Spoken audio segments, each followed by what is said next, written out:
dan sukses menjadikan Habib Ali sejak kecil yang diidolakan orang-orang yang saleh. Habib Ali ini hobinya baca ceritanya orang saleh, hobinya cari info tentang kehidupannya orang saleh, dengarkan ceritanya orang saleh. Nanti setiap dengar ceritanya orang saleh, setiap baca ceritanya orang saleh, datang sama ibunya seperti kalau ibu, saya dengarkan ceritanya orang saleh pula, ibu jadikan aku seperti dia. Tapi ibunya pun mendoakan. Udah datang lagi datang lagi kepada ibunya. Maka pertanyaan yang harus kita tanyakan pada diri kita, siapa yang diidolakan sama anak kita sekarang? Siapa yang diidolakan sama mereka? Jangan-jangan yang diidolakan sama anak-anak kita adalah orang yang seumur hidupnya pernah sujud sama Allah, bahkan ingkar kepada Allah, kufur kepada Allah Subhanahu wa Ta'ala. Ibunda Habib Ali sukses menjadikan Habib Ali dari kecil itu yang diidolakan orang-orang saleh, sehingga Habib Ali tumbuh dewasa menjadi anak yang akhlaknya mulia, ilmunya luar biasa. Awalnya tinggal di kosan, kemudian berdasarkan isyarat daripada Habib Umar bin Hasan al-Haddad yang melihat bahwa Habib Ali sejak kecil ini punya potensi, ini punya kelebihan yang tidak dimiliki sama yang lainnya. Maka kemudian memberikan isyarat untuk berpindah dari kota kosan. Sehingga ketika Habib Muhammad bin Husain memerintahkan ibunda Habib Ali untuk pergi ke Masilah berjumpa dengan Habib Abdullah bin Husain bin Tahir untuk meminta izin keluar dari kota kosong. Kemudian Habib Ali tinggal di Siwun. Karena di kota Siwun di situ banyak sekali para ulama. Di situ Habib Ali bisa kemudian menambah ilmunya lagi, belajar terus ada di kota Siwun. Dan begitulah masa kecil Habib Ali bin Muhammad al-Habsyi. Kecintaannya kepada orang saleh, kehidupannya membaca kalamnya orang-orang yang saleh, waktu-waktunya diisi dengan kesalehan. Hingga Habib Ali suatu ketika beliau setiap datang tamu para ulama, Habib Ali itu senang kalau bisa menjamu mereka. Maka Habib Ali kadang-kadang berusaha untuk menjamu mereka sampai suatu ketika datang ke kota Siwun seorang muslim, Al-Imam Al-Habib Aidrus bin Umar Al-Habsyi, orang ulama besar ketika itu. Datang ke kota Siwun, kemudian Habib Ali bilang sama ibu, saya ingin undang makan ini orang-orang mulia, orang-orang istimewa ini. Kemudian kita siapkan balik apa? Maka berusaha untuk mencari seadanya. Kemudian saya itu ternyata tamu yang ada jumlahnya cukup banyak. Ada semua alhamdulillah bisa dijamu. Selesai jamuan makan tersebut, ketika para ulama di situ berkumpul, maka tiba-tiba wujudnya Habib Ali keluar dari dalam. Habib Ali mengatakan, kalian semua yang ada di sini, saksikanlah bahwasanya aku ridha pada anakku Ali. Dia nggak pernah menyelisihi aku, nggak pernah menyakiti hatiku. Kalian semua jadi saksinya. Maka dalam kesempatan itu Habib Ali kemudian beliau menangis tangisan bahagia dan beliau berkata kepada semua hadir, wahai hadirin, wahai para habaib, wahai para alim ulama, tolong kalian jadi saksi untukku nanti ada di akhirat. Wahai aku di dunia telah mendapatkan ridha daripada ibuku. Habib Ali bin Muhammad al-Habsyi kemudian di usia beliau 17 tahun beliau diminta oleh ayahanda beliau untuk pergi ke Mekah. Kemudian dalam surat tersebut seakan-akan isyaratnya Habib Ali akan tinggal di Mekah dan tidak akan kembali lagi. Dalam keadaan itu maka ibunya berkata, wahai Ali, sesungguhnya berat untuk berpisah denganmu, tapi aku tidak pernah ingin menyelisihi daripada perintah ayahmu. Kalau tanya pada hatiku aku berat, tapi ini perintah ayahmu dan aku nggak mau melanggar perintah ayahmu, silakan kau berangkat. Maka berangkatlah Habib Ali bin Muhammad al-Habsyi. Dia Habib Ali bin Muhammad al-Habsyi sampai ada di kota Mekah. Kemudian beliau ke sana dididik oleh Rasul Habib Muhammad bin Husain al-Habsyi. Dan beliau juga berguru kepada ulama Mekah yang ada di saat itu yaitu Sayyid Ahmad bin Zaini Dahlan. Dan Habib Ali sempat belajar taklim tafsir Al-Baghawi dengan Sayyid Ahmad bin Zaini Dahlan ketika itu. Kemudian dari sinilah tersambung sanad antara Habib Ali bin Muhammad al-Habsyi dengan para ulama yang ada di Nusantara dan Indonesia ini. Sayyid Ahmad Zaini Dahlan itu merupakan salah seorang ulama yang menjadi rujukan banyak ulama Nusantara yang saat itu belajar ke Mekah. Dan Habib Ali, ayah beliau adalah seorang mufti, Habib Muhammad bin Husain. Dan kakak beliau, Habib Husain bin Muhammad bin Husain, juga seorang mufti yang menggantikan kedudukan daripada ayahnya. Muhammad bin Husain meninggal, Habib Ali saat posisinya ada di Hadramaut di kota Sirun, kakak beliau itu ada di Mekah, dan Habib Husain bin Muhammad bin Husain itulah yang menggantikan posisi ayahnya sebagai mufti. Karena itu terjadi terlibat tersambung antara para ulama yang ada di Indonesia ini dengan beliau. Sehingga kita bisa lihat di kitab Syekh Yasin Al-Badani, dia punya kitab membahas Qa'idah Fikih bahwa di tulisannya maka di bagian awal disebutkan sanadnya. Di antara sanadnya untuk mengambil ilmu sampai kepada Habib Husain dan kepada Habib Muhammad bin Husain Al-Habsyi. Terlisan dia pula di kitab Tasniful Asma karya beliau. Ketika beliau menyebutkan biografi para ulama, dan beliau menyebut biografi para ulama Nusantara, seperti Hasyim Asy'ari, dan juga menyebutkan bahwasanya tulisan itu termasuk di nasnya ada adalah Habib Hasyim Asy'ari, guru kepada Habib Husain bin Muhammad bin Husain Al-Habsyi. Begitu pula para ulama yang Syekh Mahfud At-Tarmasi. Dalam muqaddimah bagian awal kitab Hasyiah Tarmas, itu juga bagian awal ketika Syekh Mahfud menuliskan biografi guru-gurunya. Di antaranya adalah Habib Husain bin Muhammad bin Husain Al-Habsyi. Sehingga di zaman hidup Habib Alawi, pada Habib Anis itu bercerita dan beliau menjadi saksi hidupnya dan bercerita kepada orang yang biasa hidup bersama dengan beliau di majlis ini. Beliau mengisahkan maksudnya aku melihat ketika itu Kiai Hasyim Asy'ari datang ke masjidnya untuk berjumpa dengan ayahnya. Habib Anis masih ingat, masih akan perjalanan dari Jombang mau ke Tegal, mampir ke kota Solo. Habib Anis kalau betul menceritakan sandalnya, suara sandalnya ketika ketemu, suara tokarnya pula. Berjumpa dengan Habib Alawi bin Al-Habsyi yang ayahnya Habib Anis, kemudian berkata, wahai Habib, saya adalah murid paman antum ketika saya di Mekah dulu. Maka kedua-duanya saling menghormati, saling memuliakan, dan terjadi ketersambungan. Setelah tersambung sanad di atas, setelah tersambung silaturahmi yang ada di bawah oleh Habib Alawi bin Al-Habsyi dengan Kiai Hasyim Asy'ari. Begitu juga dengan para ulama yang lainnya. Karena itu, salah kalau Habib Ali bin Muhammad Al-Habsyi, beliau bukan hanya dikenal ada di kotanya aja atau di wilayahnya aja, tapi beliau itu adalah ulama yang ketika itu standar internasional. Syekh Yusuf bin Ismail An-Nabhani dalam kitab beliau Jami' Karamatil Awliya, beliau di situ mencantumkan nama Ali bin Muhammad Al-Habsyi. Dan beliau menuliskan, wa ajma'u 'ala annahu min ajallil muhibbina li jaddil mursalin fi hadzal 'asr. Sepakat semuanya. Ini Ali bin Muhammad Al-Habsyi adalah orang yang paling cinta kepada kakeknya yang ada di sana sekarang ini. Itu annahu yastaghriqu katsiran min awqati bi dhikrihi wa madhi wa salati alaihi. Sehingga berlalu waktu-waktu beliau itu untuk menyebut-nyebut Nabi Muhammad, memuji-muji Nabi Muhammad, mengenang Nabi Muhammad dan bersalawat kepada Nabi Muhammad SAW. Walahu fil mada'i fa'iqah. Bahkan beliau itu punya pujian-pujian istimewa untuk Rasulullah SAW.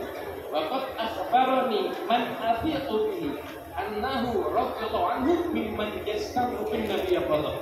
Wala yakhfa anna hadhihi al-karamah hiya min a'dhamil karamat wa a'lal maqamat. Kemudian menceritakan tentang karamahnya Habib Ali bin Muhammad Al-Habsyi berdasarkan sumber-sumber yang beliau percaya. Habib Ali bin Muhammad Al-Habsyi adalah orang yang telah mencapai maqam untuk berjumpa yang Allah berjumpa dengan Nabi Muhammad sallallahu alaihi wasallam. Sepulangnya beliau dari Mekah, Habib Ali itu juga berguru dengan guru Syekh Fathul Bilal Habib Abu Bakar bin Abdullah bin Talib Al-Attas. Yang mana bila kita lihat pujian-pujian Habib Ali, heran kalau Habib Ali itu isinya adalah pujian beliau kepada gurunya.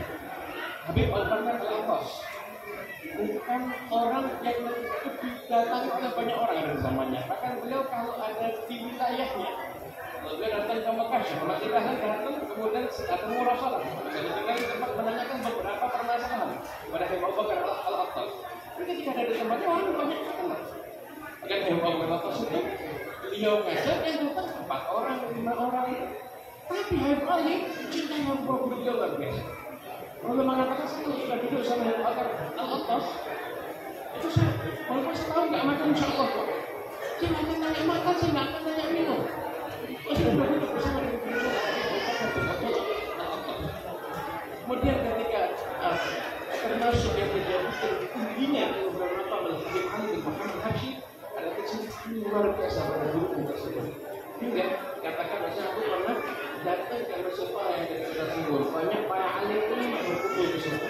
Dan itu di situ ada guru beliau Habib Abu Bakar Rahmatullah dan Ahli Al-Qas.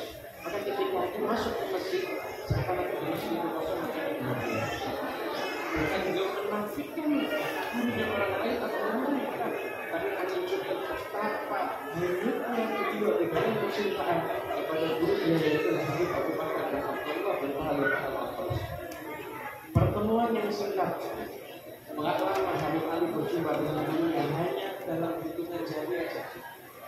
Beliau bisa berjumpa dengan gurunya dan setelah itu gurunya meninggal dunia.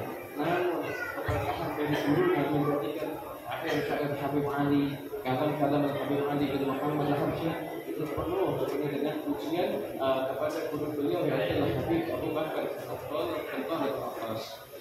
Sebelum Habib Ali mencapai marhalah dakwah beliau ketika beliau membangun masjid dan membangun ribat untuk para santri, Habib Ali terlebih dahulu pulang dari Makkah, beliau mengajar di Masjid Syekh Hambal Baraja. Beliau tinggal di situ dan beliau mengajar ada di situ. Habib Ali mengatakan selama 30 tahun aku tinggal di daerah ini. Siang dan malam ini masjidnya Syekh Hambal Baraja itu makmur dengan zikir, lewat Al-Quran.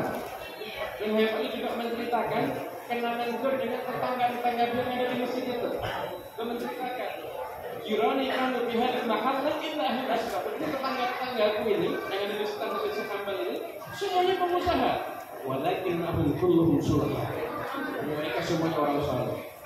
Walahum qadamun amal salih. Dan mereka adalah orang-orang yang punya amal-amal saleh semua. Berkita, rumah yang saya tempati itu dekat dengan Abdullah bin Zaid Basalamah. Ini rumah yang beliau itu berapa orang sudah duduk di situ? Ya, tentu saja itu Bapak. Abdullah bin Zaid. Para ulama besar yang sudah ada di situ. Orang yang saleh, beliau kerjanya mengolah kopi. Tapi beliau orang yang dikenal warok dan dikenal ahli sedekah. Bahkan saya mengatakan saya kalau masuk masjid Hambal di akhir malam, saya lihat di satu sisi lagi sholat malam Syahbullah bin Zaid Basalamah, dan di sisi yang lain lagi sholat malam pula di situ yaitu Husain bin Ahmad Al-Bahir. Orang-orang soleh semuanya, makmur di masjid itu pas di situ masuk ada Syahbullah Basalamah diri baca Al-Quran sampai sholat malam. Di sana ada Syekh Husain bin Ahmad Al-Bahir dia lagi sholat malam. Samping rumahnya lagi rumah Syekh Ali Makarim. Ahmad Ali Makarim pengusaha juga. Pengusaha. Ada seorang yang ahli juga. Tapi beliau wiridnya, wiridannya satu hari baca 8 juz Al-Quran. Belum lagi bacaan-bacaan dikit yang lainnya. Kemudian Ahmad Ali Makarim ini tidak keluar rumah kecuali dia sudah punya satu rumahnya niat yang bagus ketika keluar rumah. Kalau ke pasar saya dari nafkah, saya niat ini. Kalau ke masjid saya niat ini. Semua niat itu betul beliau itu selalu mengingatkan niat tersebut ketika beliau akan pergi ke manapun juga. Di dalam puasa yang Habib Ali kirimkan kepada ponakannya Syekh Ahmad Makarim, Syekh Muhammad Makarim yang tinggal di kota Solo ini, beliau menyatakan pamanmu Ahmad Ali Makarim adalah orang yang saleh. Beliau tidak keluar rumah kecuali setelah menghasilkan dengan niat-niat yang bagus. Dan Anda tahu kata beliau bercerita kepada keponakannya, tahu nggak? Syekh Ahmad Ali Makarim ini hasil dari upaya beliau itu setiap keluar niat terus ketika beliau di akhir usianya, ketika rohnya akan dicabut oleh Allah Subhanahu Wa Taala, maka Syekh Ahmad Ali Makarim berteriak mengucapkan kalimat tauhid la ilaha illallah dengan suara yang keras disaksikan oleh semua yang hadir di situ. Orang-orang yang mulia ada di sana Habib Ali bin Muhammad, begitu juga Syekh Muhammad Al-Fatih dan lain sebagainya. Orang-orang yang tinggal di sini oleh Habib Ali bin Muhammad Al-Habsyi. Terus berjalan dakwah Habib Ali sampai dia membuat ribat. Pertama kali tempat untuk menampung orang-orang yang belajar ilmu agama. Setelah dia membuat ribat, kemudian beliau membuat Masjid Riyadh. Setelah beliau membuat Masjid Riyadh, maka beliau melanjutkan perjuangan dakwah beliau mengajarkan orang untuk mengajak jalan Allah Subhanahu Wa Taala, mendamaikan orang yang berselisih. Dalam salah satu muka tempat beliau disebutkan satu kota, dan di kota itu lagi banyak itu tokoh-tokoh yang berselisih. Maka Habib Ali datang ke sana, dan ketika itu orang udah mengatakan ini nggak bisa didamaikan, udah percuma, biarkan aja musuh. Habib Ali datang, Habib Ali duduk di sana, duduk di tempat bulat, duduk di tempat satunya, terus dari sini sampai Habib Ali sampai keduanya aku dan berdamai. Setelah aku dan berdamai, anak-anaknya dia ke sana Habib Ali yang langsung programkan, panggilkan guru ngaji, ini anak-anak apa yang bertiga ini dijadikan satu kelompok belajar ngaji dengan guru yang sama. Ini Habib Ali bukan hanya mendamaikan perselisihan yang ada di saat itu, tapi beliau juga mengkonsep agar tidak jadi perselisihan di masa yang akan datang. Karena anak itu sudah jadi teman semuanya. Itu perjuangan dakwah dari satu tempat yang lain ke tempat yang lain, dan yang paling dikenal juga dengan infaknya luar biasa. Ketika terjadi kemarau panjang saat itu, salah seorang pencinta Habib benar-benar Jawa, itu salah satu. Ini orang-orang dari pelosok datang ke sini semua. Tempat-tempat sudah kekeringan, tidak ada makanan. Itu udah datang ke sini semua, ini kota Sumut. Gimana ini kita juga bingung ini. Maka Habib mengatakan, kita bisa lihat begitu, bagaimana cara pikirnya orang yang saleh, bagaimana cara pikir orang yang pikirannya akhirat, pola pikir orang yang dicari adalah ridhonya Allah dan ridhonya Rasulullah SAW. Kembali mengatakan pada pecinta tersebut, jangan khawatir, jangan khawatir. Ini orang-orang dari jauh-jauh ini datang, ini hadiah dari Allah untuk kita. Allah ingin kita ngajarkan ilmu agama pada mereka. Jadi kalau kita ngirim guru ke kampungnya masing-masing, biaya berapa? Repot. Bayangkan sama Allah didatangkan ke sini karena masa paceklik. Kalian buka rumah kalian. Siapa yang bisa nampung tamu? Silahkan menampung tamu. Rumah kalian, saya yang akan kirimkan makanannya ke rumah kalian. Saya akan tanggung nafkah mereka, dan saya yang akan langsung kirimkan guru untuk mengajari mereka tentang tata cara agama Islam. Sehingga ketika itu orang-orang tersebut selama 2 bulan, yang pertama bukan 3 hari lagi ini, 2 bulan tinggal di sana, dijamu setiap hari sama Habib Ali Al-Habsyi, satu dikirimkan guru, dikenyangkan zahirnya dan batinnya sama Habib Ali Al-Habsyi.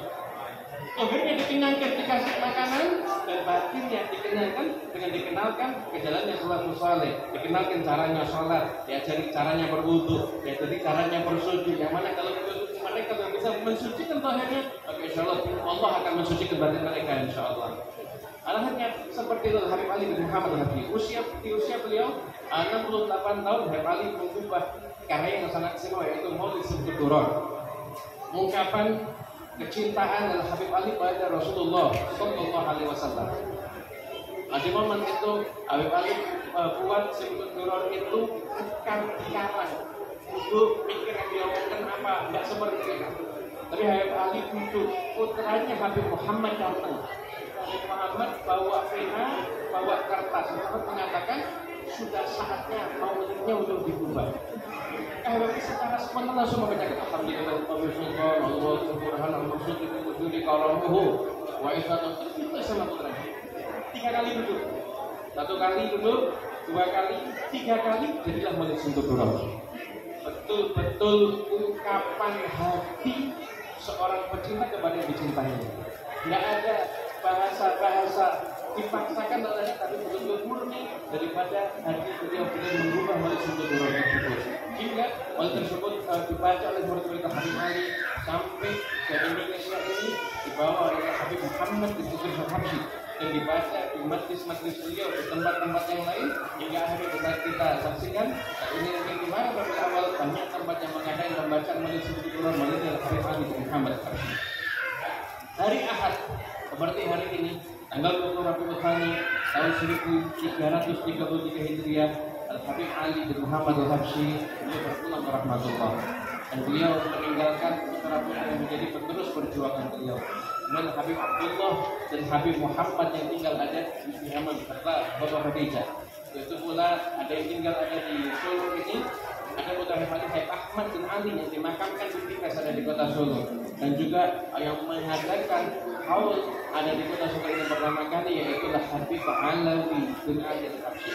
Habib Ali bin Al-Habsyi ada seseorang yang telah banyak mendapatkan kebergembira dari ayah andanya. Ketika Habib Ali masih muda, Ali pernah melakukan perjalanan jauh untuk menghadiri pernikahan salah satu kerabatnya.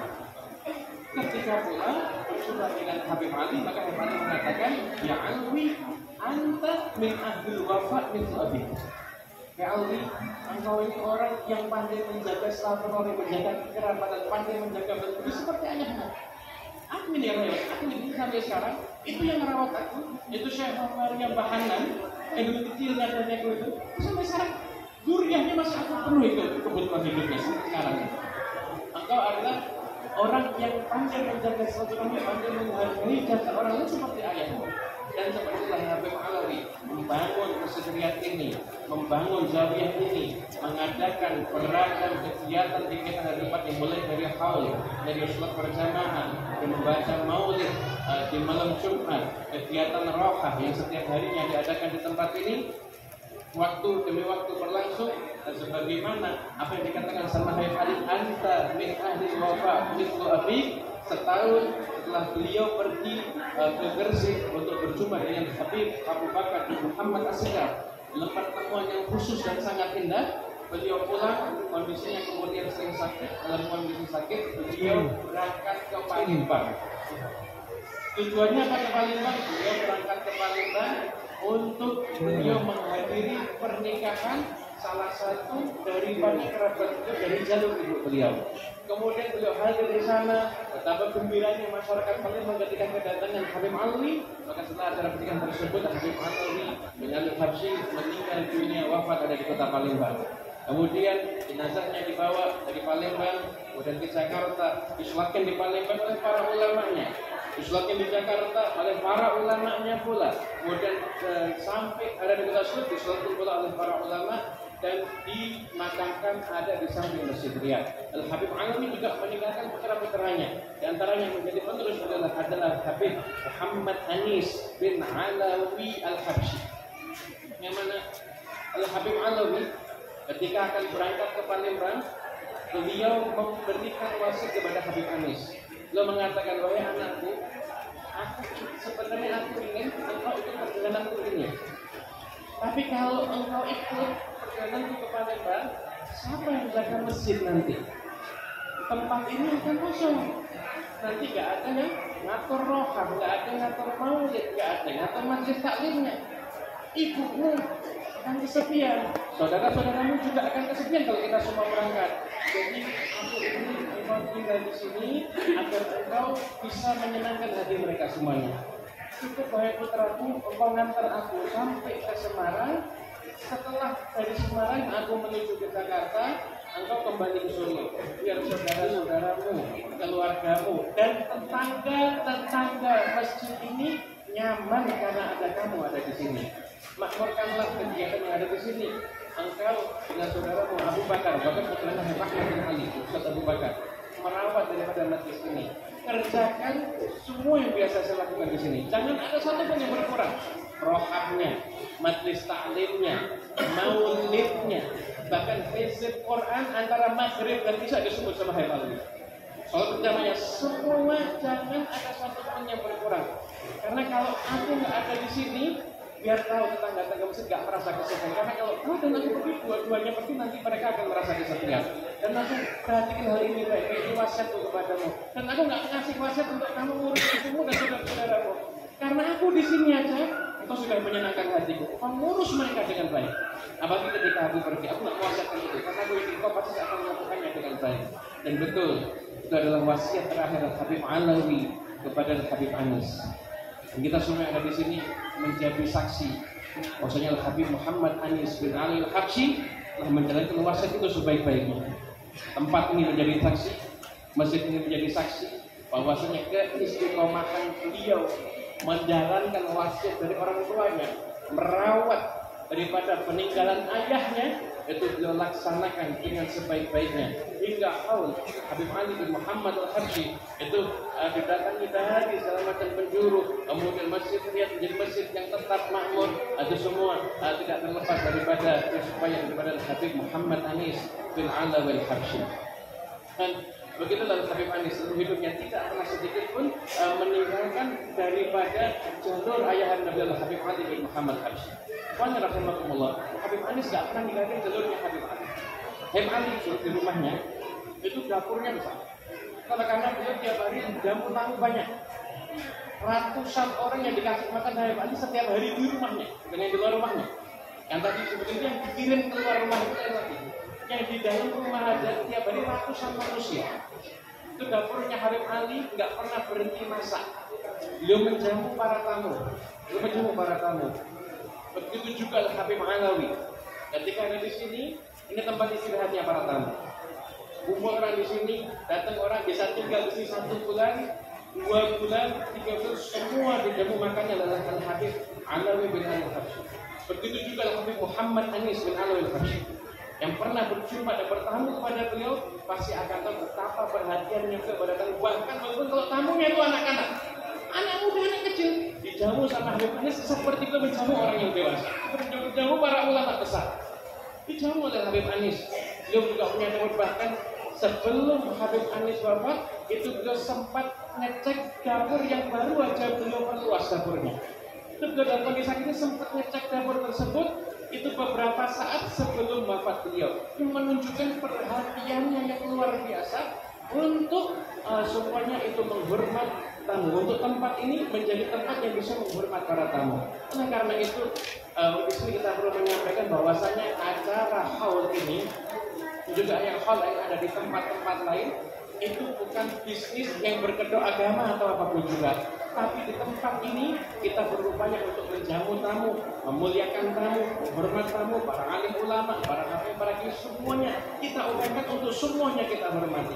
Di sini nggak ada kotak infak keliling, nggak ada yang dikatakan sampai keluar silakan mencari, nggak ada kotak amal yang kita buat, sama sekali nggak ada. Kenapa? Karena niat kita, bagaimana niat para pendahulu kita terdahulu itulah Habib Ali bin Muhammad Habsyi, bahwasanya kita di sini adalah ingin melayani umat. Walaupun kita tahu kita belum maksimal, pasti masih banyak kekurangan di sana sini. Namun kita tetap berusaha agar kita berada di jalurnya Habib Ali bin Muhammad Habsyi. Dan alhamdulillah hari ini kita telah berkumpul. Habib Ali, semoga Allah Taala memandang kita semua dengan pandangan yang memberkahi kita semuanya. Allah jadikan pertemuan yang mendatangkan keberkahan. Allah pandang kita dengan pandangan yang bisa merubah kehidupan kita, merubah nasib kita, menjadikan keadaan kita menjadi lebih baik. Ya Rabbi Allah, yang berkumpul di tempat ini ampuni semua dosanya, kabulkan semua hajatnya, jadikan rubah keadaan kita, keadaan yang sedang sakit Allah Taala angkat segala macam penyakitnya, yang punya susah Allah Taala singkirkan semua kesusahannya, singkirkan semua penderitaannya. Ya Rabbi Allah, di tempat ini pula kami mohon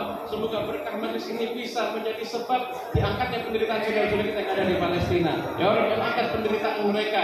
Ya Rabbi, menangkan mereka, jayakan mereka. Ya Rabbi Allah, jadikan anak-anak kecil yang tak berdosa itu, ya Rabbi Allah, mendapatkan kehidupan yang jauh lebih bahagia. Ya Rabbi Allah, jadikan kami berkumpul dapat semua yang saling mencintai karena Allah. Satukan hati kami, jadi kami semua mendapatkan berkahnya Habib Ali bin Muhammad Habsyi, dan kumpulkan kami di tempat ini tahun-tahun yang akan datang. Amin. Dengan keadaan yang lebih baik sini dan ba'da sini, wa awam ba'wa da'wam. Rabbi fanfa'na bi barakatihim wa hdina al-husna bi hurmatihim wa aminna fi tariqatihim wa mu'afatu minal fitani wa